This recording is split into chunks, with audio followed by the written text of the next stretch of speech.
With Obi-Wan literally right around the corner, I decided to use this excuse to finally go and play Fallen Order. Now I wanted to give you my quick thoughts about it, but main reason was because there's a very small chance he could show up in Obi-Wan, and let's get into it. The story I really enjoyed. I really like the story. It's a really great, amazing Star Wars story. It feels like Star Wars in every aspect. All the characters fit pretty well.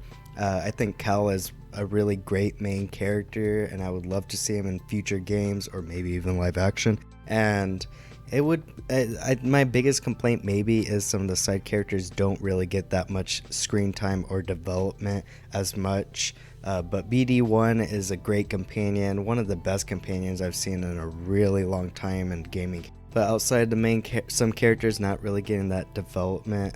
That's really my only complaint about the story. To move on to the gameplay, now a lot of people like to say this game is Souls-like, and they kind of right, but don't let that intimidate you if you've not played this game.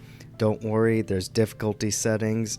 The most Souls-like element in this game, personally, that I saw in this game after just playing Elden Ring, is the pairing is a pretty big thing in this game.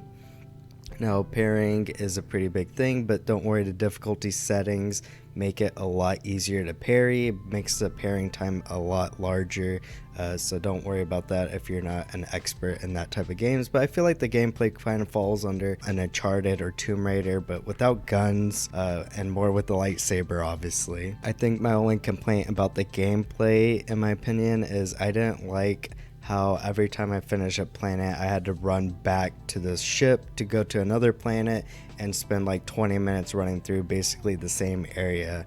That was my biggest complaint, but it was used to unlock shortcuts so that when I came back later it wouldn't have taken me too long to get back where I needed to go. But it's still a small complaint. I wish they could have done something a bit better about that.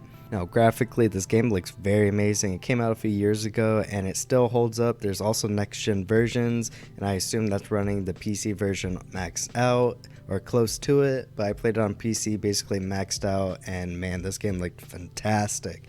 They got the real actor and modeled the Cal after the real actor, so you can probably tell they used some mocap for a lot of scenes in this, and it looks fantastic. If they didn't even use mocap, I don't care because it still looked fantastic. This game visually is appealing.